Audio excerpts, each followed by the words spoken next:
Hey guys, and welcome back to the Ducks and Dawgs Podcast, where we have a freshly 21-year-old Matt Schwaz. How you doing today, Matt? How was the 21st? It was good, bro. It was really good. I had practice this morning, so I didn't get too crazy, but I was definitely hungover this morning. So that tells you all you need to know about This how much morning, fun I this had last night. afternoon, you know. Yeah, I didn't eat any food until like noon today because of my class schedule after practice. So yeah, Struggle. I'm here and I'm alive. So Hey, that's more than we could say that's for me watching Oregon basketball most of the time. I'd rather not be alive sometimes watching them play.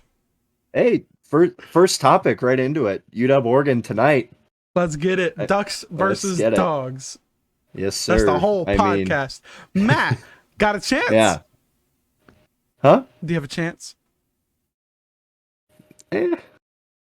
I am not holding my breath. I think it's like Oregon -4. That kind of seems like a lock, bro. I'm not gonna lie to you. I put money on it. Yeah, I already took it. Like I don't see that being very close. Not that I just like hate UW basketball, but like UW plays well against the teams they're supposed to beat and bad against the teams that they're supposed to lose to. Mm-hmm. And then anybody that's like close with them is a toss-up. We saw that with Wazoo. They played them back-to-back, won one last one. I mean, But then you got Oregon, who one day looks like a title contender and one day looks like an NIT contender. yeah. I mean, I don't know. They traditionally, in the past few years, haven't played Oregon well anyways, and I just don't think it's going to go well for them. You could say that about most every sport we play. Yeah. Except baseball and softball. Except baseball. The real winners. And volleyball. Do we have a volleyball team?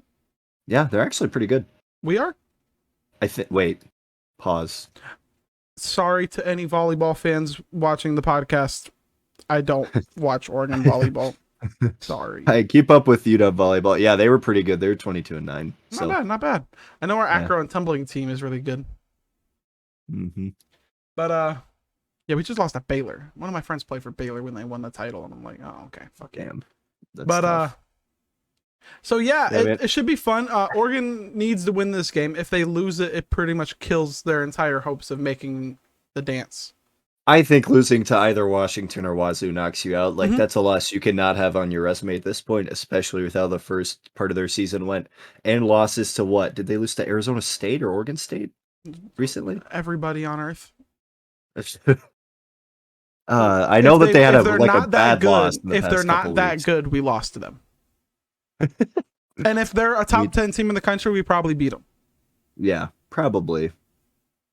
Yeah, it was Arizona State, and Arizona State whooped y'all's ass. It was 81-57, bro. Like, just makes no sense. This whole team doesn't make no sense. Yeah. At all. Yeah, so these next two games pretty much make or break Oregon. The only way they would get in otherwise is a Pac-12 championship. And in a conference with Arizona, UCLA, USC is tough to do, but not impossible.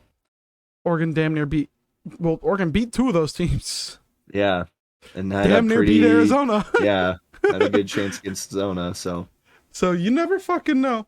Matt said it would be very fitting of this Oregon team for them to lose both Wazoo and Washington, then go win the conference tournament.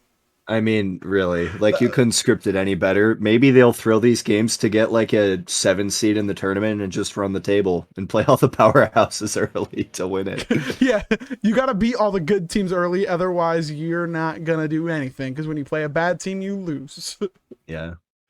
So speaking of Oregon, playing to their level of competition, yeah, that's Oregon lately. Football team plays a good team, goes out to Columbus and wins. Play Stanford, loses. Oregon basketball goes out, beats both LA schools, beats like what 3 top 15 teams in a 10-day period or something like that, and then goes and loses to Arizona State by like fucking a million. Yeah. Oregon sports is very fucking frustrating to watch. Yeah. I honestly, with UW basketball, I could say it's frustrating. But like I said, they're beating who they're supposed to and losing to who they're supposed to. So this is exciting for y'all. What do you mean you might finish 500? Dude, they're still in the top half of the conference, I'm pretty sure. That's amazing to me. Extend him. If Mike Hopkins gets extended, then we are picking a new basketball team, fellas. You're gonna be one of those fans of a different football basketball team. I might just have to, man. My dad's one of those fans. My dad Hey, makes if Al can switch to Wazoo, bro, my dad's anything can teams happen. make the least sense. He's born in LA. He's a Florida State fan for football, North Carolina for basketball.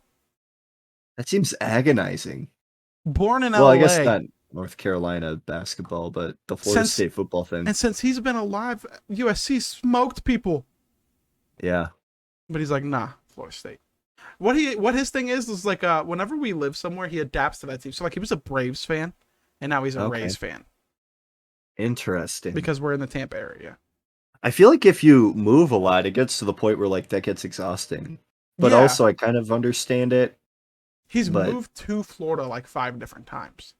And we've been here now longer than anywhere else. We moved here in 2010. We've been here about 12 years.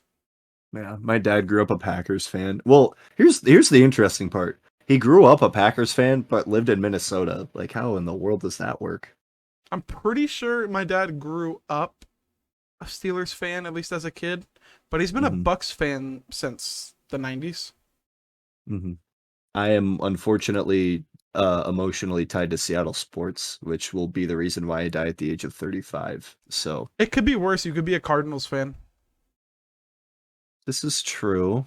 The Seahawks have at least been really good in the past decade. So I mean, we've been good, just not Super Bowl good. Yeah.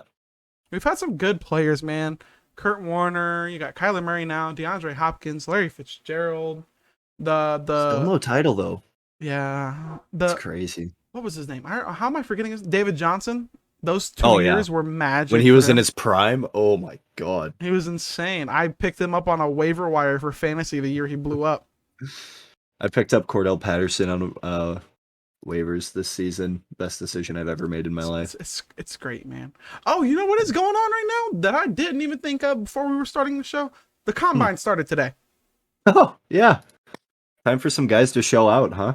Yeah, Mike Hill rated the 16th corner in the draft. If he falls, that's 15th actually, and he goes to Oregon State, don't forget. That's going to be a fucking steal of a pick. Oh, if he slides out of, that's crazy. They also had Trent McDuffie at 1, which was... I'm a big fan of Trent McDuffie. I understand having Trent over Mike Hill, or even if you want to put Trent in the argument of, the top whatever corners. Him and Mike Hill aren't that far apart, even if you like Mike Hill over him. I think Mike Hill at 15 is a harder sell than Trent at 1 for me, in my opinion. Like Mike Hill slipping that far down in the corner list nuts.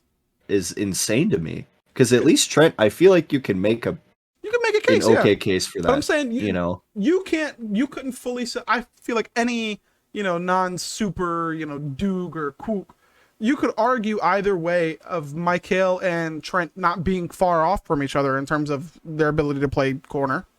No, I thought Mike Hill would be pretty easily a top 10, if not top 8 option at corner. I thought he would go in the first 2 rounds. Yeah. Corners are really good this draft, though. Holy cow. Please, Cardinals, please. I also think Kyler Gordon with the Combine, with how athletic he is, his draft stock's going to rise. Do you know what Mike Hill's vert is about to be? It's about to go insane. He's 5'11" and was guarding the biggest wide receiver every game. Yeah, true. Man can play. He's big.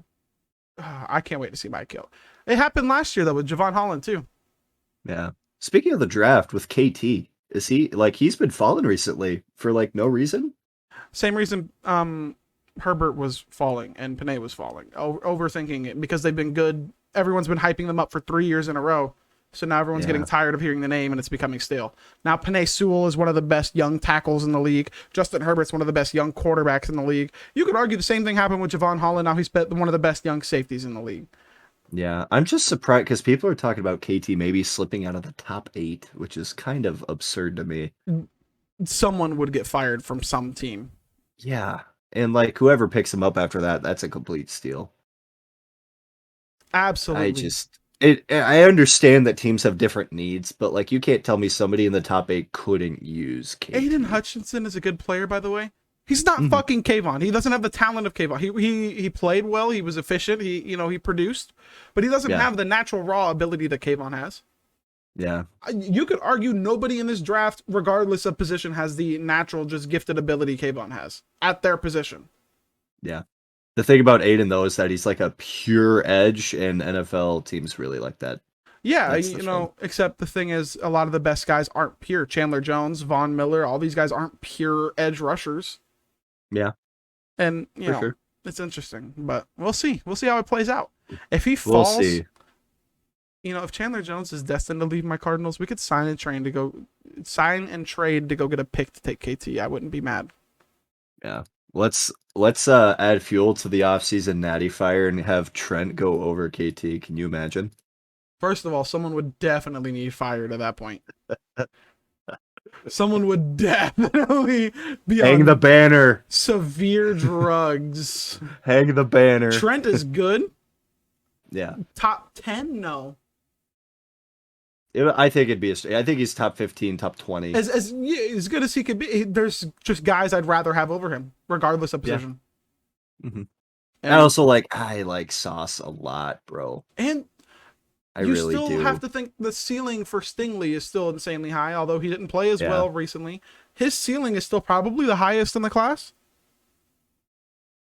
I would make a case for Kyler, but that's what the rose glasses on, you know what I mean? The rose tinted glasses on. So yeah, so it's like, I don't know, man. If that happens, that would be nuts. Yeah. We have a lot of guys. You know who I think is going to grade out in the combine really well? Devin Williams. Yeah. He's just large and fast as fuck for no reason. Yeah. He measured at like 6'5" and like 5/8. It's fucking insane. Crazy. I wish we would have got to see him play at Oregon more. Apparently his mom died and then he had a kid, so he just got to go make money. That's a bit tough. But he would have been so great to watch play in a regular Oregon offense. Imagine if Herbert had Devin Williams to throw to. Oh my God. I will say, insane. I think Devin Williams, pound for pound, ability-wise, is up there with Drake London. I could see it. It's just he didn't get to Drake London didn't get to finish the season, so people are sleeping on Drake London. Oh, he doesn't have. He's dropping out of the top 15 too, which is crazy. He doesn't have the speed to get separation. If you could catch the ball when you're covered tightly, it don't matter if you got separation. I'll do it. Who needs separation when you can take the ball from anybody that's guarding you one-on-one? Was Larry Fitz getting separation later in his career? Who's still really good. That man was still catching that ball. He didn't drop shit. Drake London is not. That's another case of what I said happened with a few of the Oregon players. Drake London's being overthought. Yeah, he's going to be good. I really think he's going to be good as a pro. So good. He's so insanely talented. You know what I'm realizing? We haven't had like a generational running back prospect in a few years. Or not generational, elite.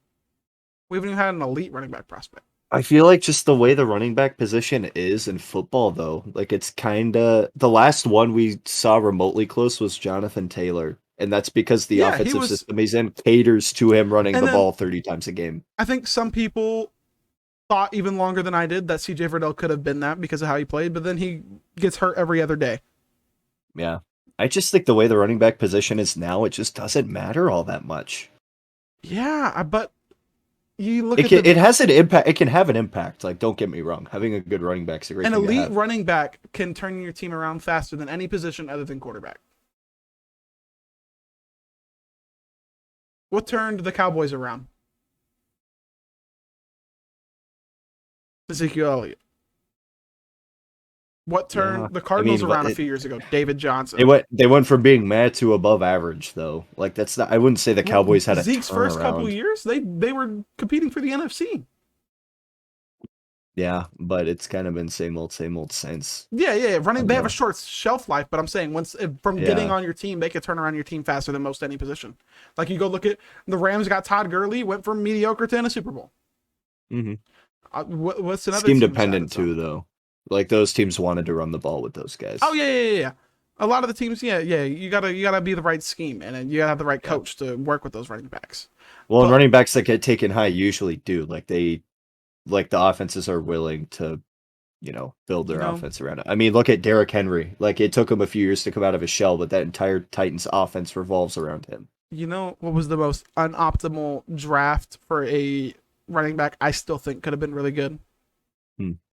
Take the black out of my at. True. Why the fuck did San Francisco take him? He did not fit how they wanted to play at all. No, not at all. But just as amazing to me how somebody can disappear. Good. Yeah. You know, talking about disappearing, I don't know if you have a Washington player who disappeared or you thought could be really good. But if we're taking any Oregon player who would have been really, really good, who disappeared, whether it's injuries or whatever, Ifo Ekpreolomu. Yes. I will stand by it to this day. He would have been a top-rated corner in the NFL. Yeah. He was fucking good. You know who I think got boned out of being in a better situation? Who? Jake Locker. That dude should have never gone 8th overall. Ever. Yeah. You can say the same about Akili Smith, too. Yeah, like, the dude went 8th overall. He was projected to be like an early to mid-second rounder. Like, that was a reach. And I just remember, like, the Titans were just so down bad, too. Wasn't Ross a slight reach because of his 40 time? Maybe nothing compared to Jake Locker. And I think John Ross, like, he was still going to go decently high because of his speed. And I think he was, I don't know. He hasn't panned out that well. He's starting to make a little bit of a resurgence. He keeps playing good and get hurt once he starts playing good. Exactly. Yeah. Jake Locker literally was in and out of the league and he got screwed getting picked 8th overall. You know who else got screwed by the team they got picked to? Marcus. Oh, crazy. Same team. The fucking Titans, bro. Yeah. They took Marcus and said, okay, we're going to give you some option plays your rookie year. Plays really well. Looks really good. Okay, second year. We're taking all that away. You're now going to be Ben Roethlisberger. They're ruining our dogs, man. They're ruining them, man. And then Derrick Henry came along. Or I should say Vrabel came along. But and at the same time, Vrabel still wouldn't have fit with Mariota. The offensive line coincidentally got healthy the week after Mariota got traded. Taylor Lewan and them came back the week after. Mm-hmm. And, that man gets such... You know, I understand saying, okay, they needed to move on from Mariota. That's fine. But the narrative around him being like, oh, he had his shot. He sucked. He didn't suck. I think if he gets one more shot, he's got to, like, he's, 30 now? Yeah. He's getting up there. He's 26. Like, he doesn't. Is 26, he? 27, yeah. He's not for a quarterback, that's still fairly young. He is 28. 28. Oh, it was his birthday recently. Yes. But yeah, I mean, Pat McAfee said he wants him on the Colts. Yeah. I'd be interested to see if that would fit. But if they were willing to adapt. Yeah, a little bit. I mean, him and Jonathan Taylor, dude. Holy cow. And Marlon Mack. Talk about a running attack. And Marlon Mack as another back out there. What Mm-hmm. they don't have? Do they have any wide receivers? Marcus wasn't really wide receiver dependent though. He made quick, easy reads, and he plays smart. He wasn't he had one of the most memorable NFL playoff plays too. Imagine if Baltimore could have swooped him up before Lamar came around. That's what I use as an example when people bring up the Titans. Well, if the Titans would have done for Marcus what Baltimore did for Lamar, oh man, Marcus would have at least been like a every other year kind of Pro Bowl replacement level player. He would have been good, man. But the Titans didn't do anything to benefit him whatsoever. Mm-hmm. Whatsoever. Yeah. And people didn't do anything to benefit. They didn't benefit John Ross very much by putting him with a bad quarterback and no other good wide receivers. Yeah. Like, what's the cornerback on the Cardinals? My team. They don't do him any favors. He's the only decent quarterback, but he's going. Yeah. He's not a CB1, but he's going up against wide receiver one, so he's getting cooked. So he looks like he's buns, but he's not buns. See, but now to think about it, if he would have stayed in Cincinnati, like, oh man, can you imagine him with Joe Burrow? John Ross? Who, Green? What? Who are you talking about? I'm talking about John Ross. If he would have stayed on the Bengals with Joe Burrow around now. Like, he might not have been wide receiver one. Like, that's fine. But holy cow, dude could have been a weapon on that team. Yeah, it would have been insane. It's just crazy how these teams take players that don't fit their system and don't adjust to the players. Yeah, they're so worried about just the player adapting and still making an impact in an environment that they're not going to be comfortable in. Hey, he's got a big name. We're going to draft him. Exactly. Like, no. Makes no fucking sense. Who's gonna be other than Trent? Who's gonna be the highest Husky picked? It's going to be Gordon after Trent, and then after that, it's between Otten and Kirkland. Both are probably going to be second, third rounders. You think Gordon goes in the first? Gordon will be fringe first round. He would be a late first If round. Kirkland goes in the second, that is going to be a very bad pick. He really just did not look good. Wait, no, Kirkland is coming back. Jackson. Oh yeah, he is coming back. He's coming back. Holy cow! Jeez. I don't know, but you saying second round pick just really threw me off because there's no chance in hell. No, the only reason is because he was originally a first round pick at the beginning of the season. Yeah. And people might still hold on to that. Seeing how teams draft, they would hold on to something like that. They would hold on to the individual clip of him blocking KT. Yeah. But Otten's going to be interesting because I think he could actually do very well. I hate this. I'm not even cutting that out. You know what it is, what it is. Let's just keep going. Odd will be interesting. I think if he drops to the third round, that's going to be a steal for a team. He's going to be a solid second rounder. Otten's a really good player too. He is. Out of all your players, if I'm being truthful and not just being a duck, Kirkland is not good. No. He got way overhyped. He's not good. And I'm pretty sure because he was playing tackle last year, right? Should have been playing guard, dude. Yeah. Come on. Should have been playing guard. Oregon had a guard playing tackle, and he was really good, so it was weird. Well, there doesn't always translate. TJ Bass, really fucking nasty. Man can play. Dude's good. So I don't know, man. With Otten. Yeah. I just hope that he goes to a good team. I wouldn't be surprised if Seattle swoops him up because they tend to like Washington tight ends. How surprised were you that Elijah was as bad as he was?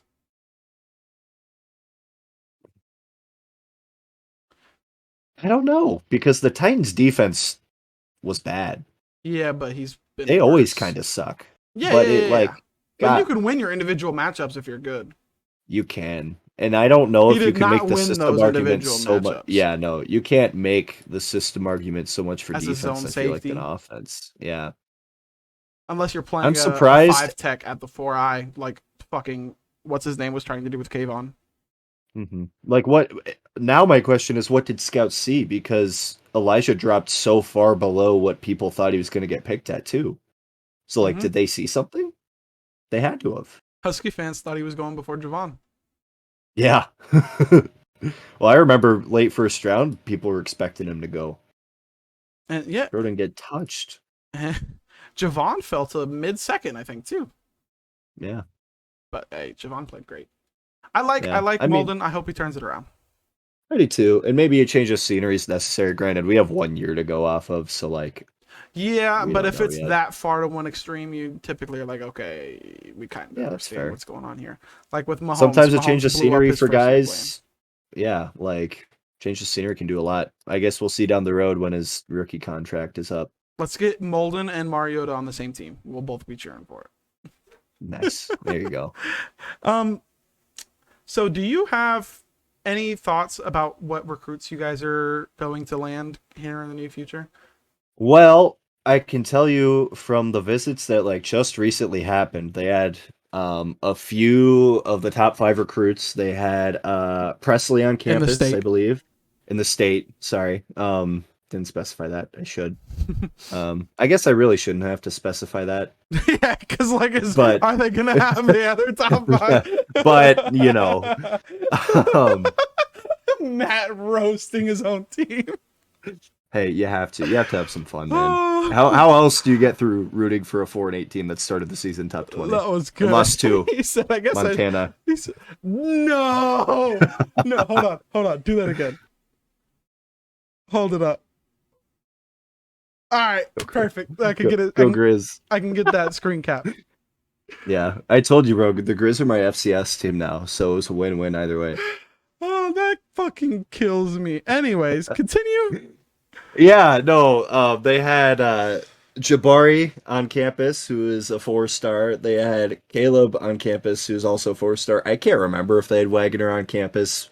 I'm pretty sure they did. I mean, even if they didn't, like, you still have 2 of the top 5 guys in the state, like, on campus. That's really good. And from the way it sounded from what I'm hearing from the insiders, is that they really liked it. Some of those guys weren't getting recruited by the old staff, and they are really appreciative of how the new staff is really trying to build a fence around the state, from what it seems like, and they're sticking to keeping the home talent home. Are you gonna see any chance that Connerly stays home? I really don't think so at this point. I feel like after his officials, he'll be ready to make a decision.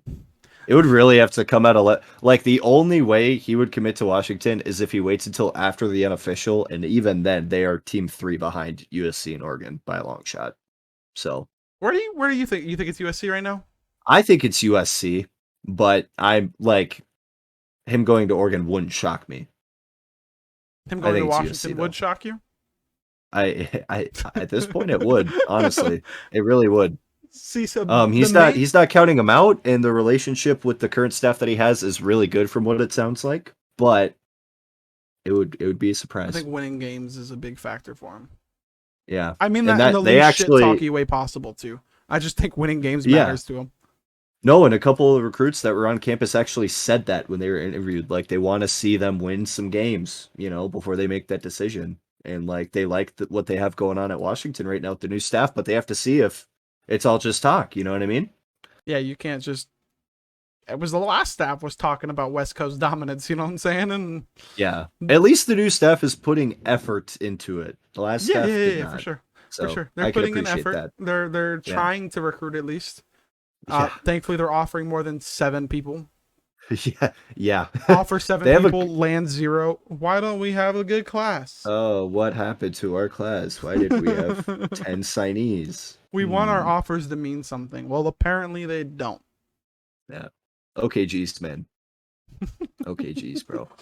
Well, we're talking about having multiple of the top 5, considering your school. 3 of 247's top players in the country, not in the state, are heavily considering Oregon.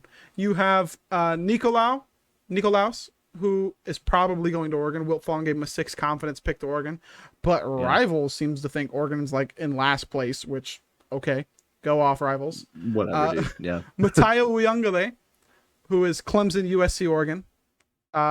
Some people are thinking Oregon, some people are thinking USC. Clemson doesn't big push really from Dave on that one, man. Yeah. Dave's really pushing for that one, it seems like. Dave really seems like he wants. Who do you think he wants? Who? Dave. Big Dave. The dad? Oh, Dave. Dave would probably want Oregon. I think Dave wants USC, and I think Matayo wants Oregon. I could see that happening too. I do appreciate that he's making a point, though. Did he? I don't know that much about him. I love all their graphics that they post. There's only Oregon uniforms. It makes it really hard for me to not think Oregon's in the lead when every time they post like just a general Matayo graphic, like saying something about what he's doing, it's only in an Oregon uniform. Mm-hmm. And tweeting about NIL, does USC got that one big deal? But otherwise, have you heard of anything about their NIL? No, it's got to be small scale, I'd imagine, at the moment. Except for the contract. They gotta have something. Yeah, I was gonna say they gotta have something in the works, though. They have to. They got to. Yeah, they got to. And it'll be interesting. I think it comes down to USC Oregon at the end. Oh yeah. It'll be fun I think to watch. either way, like that'll be a fun recruiting battle to watch. It really will be. And the third one would be, and also, go Ducks. The third one would be Cormani Mclean. He is out of Lakeland, where I reside. I was actually at their football banquet a couple days ago where Mario Cristobal was speaking as well. And there's now a picture of Mike and Mario shaking hands circulating the internet for anybody that's interested. Go take a look at that. Yeah, and Cormani was there as well. And I would say it's a Florida-Miami battle right now, but I definitely would not sleep on both Alabama and Oregon. From last I've heard, Cormani plans to You get to talk to Oregon. Cormani at all or no? Mm-hmm. I did. Nice. I did. Cool. We actually talked a little bit about Oregon, a little bit about like Gibson, a little bit about like, it taking him so long to get an Oregon offer. Yeah. Because he had been asking for it for well over a year, and obviously I didn't have any connections within the staff to get it, but I was DMing everybody I could DM because he wanted the offer, and the minute Oregon makes the offer, his top 5 expands. Yep. I'm like, hey, look at that. If you offer these kids in Florida, they will consider Oregon. Yeah. Like it's insane how we didn't do it, but we got random 3-star from Florida, turns out to be Jordan Scott. Random 3-star from Southern Georgia, turns out to be Jamal Hill. Like, recruit these Southeastern states. Good players are going to want to come play for Oregon. These Because kids, otherwise they're going to ride the bench at an SEC school for 4 years. exactly, and they grew up wearing Duck uniforms on their Pop Warner teams. Their kids would become the fans of whatever college football team they wear mock uniforms of. Happens all the time. Cormani was an Oregon fan growing up.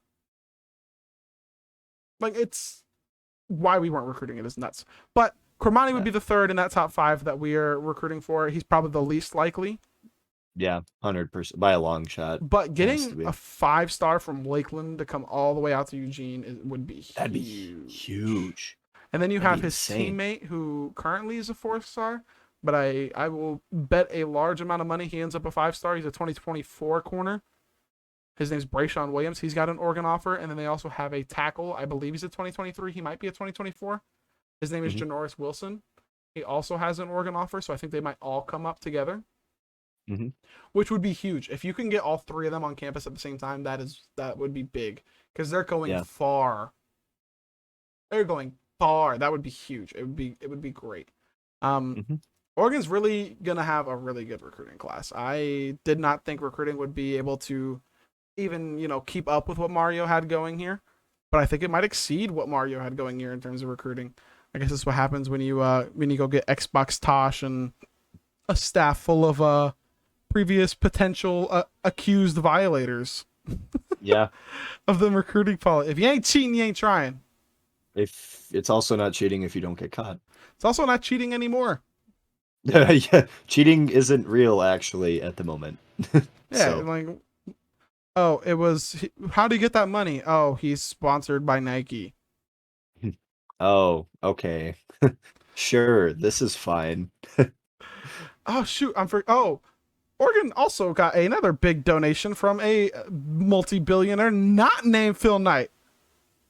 It wasn't athletic, but I wouldn't be super insanely shocked if it ever expanded over into athletics. So, Steve Ballmer, owner of the Los Angeles Clippers, co-founder of Microsoft at one time, and doesn't he have some relation to Washington?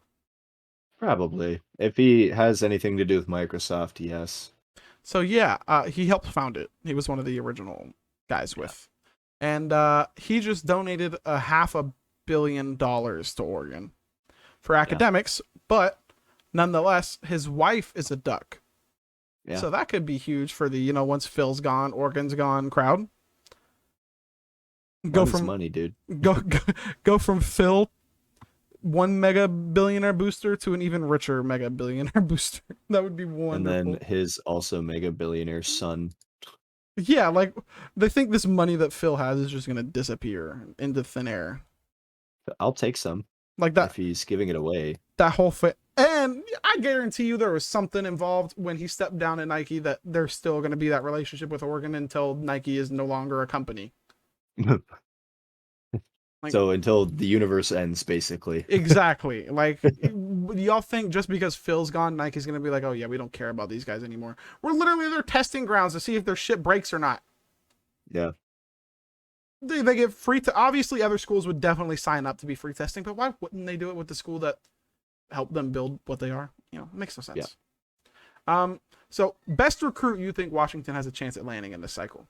Highest rated, my vote would be Jalen Rashada. Yeah, I'm going to have to agree with you on that one. That one's still pretty realistic. I think his brother having issues transferring was a bit of a dent, but it doesn't seem to be affecting it that badly. I think you need to hope that Nico goes to Oregon. Yeah, that'd be fair too. I could see that happening. And I think at this point, I think it's going to happen. So the concern right now is that Alabama doesn't get Manning and comes after Nico hard. But if we can get Nico to commit before then and build a solid class around him, it might be a little harder to flip-flop like that. If Oregon lands Nico, I think y'all or Stanford get Rashada. If Oregon doesn't land Nico, I don't think you or Stanford have a chance at Rashada. Yeah, I always forget Stanford's in that mix. Yeah. Yeah. Stanford. I think. We're confusing. Very Yeah. confusing. I think Caleb Presley too. He's like He's 80 solid. something nationally right Mhm. now. Obviously out of state or out of the state of Washington is what I meant to say. Wasn't Oregon State involved in that one for a little bit?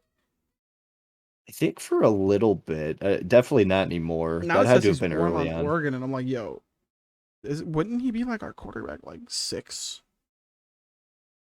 I just Probably. I don't feel like he's all that high. I mean, right now it's all the big schools, right? It's Oregon, Michigan, Alabama, Michigan State, Notre Dame, all those warm. Washington's obviously warm. He had a good visit, and I think that like Washington has a actual realistic chance at getting him. I think his experience with the new staff was really good to the point where like it would probably sway him to put Washington in his top 5 at the moment, top 3 probably. So, Well, with I, that said, we're gonna round this off with one thing. There is an Oregon staff member who had a cardiovascular emergency while at work at Oregon. He's been in the hospital for 2 days. We haven't heard any updates, but we all believe it to be a heart attack, and I guess it was life-threatening. mm-hmm. So, a bunch of the Ford family, a bunch of Washington staffers, Washington players, Oregon staffers, have all been Yeah. tweeting their condolences. So, if you're ever somehow listening to this, Coach Johnson, we hope you get better, man. Prayers up. Things are bigger than a rivalry, man. Yep. And thank you guys for watching the Ducks and Dawgs podcast. Until the next episode, I'm Matt. Wait, he's Matt. I'm Mike signing off. Matt knows ball.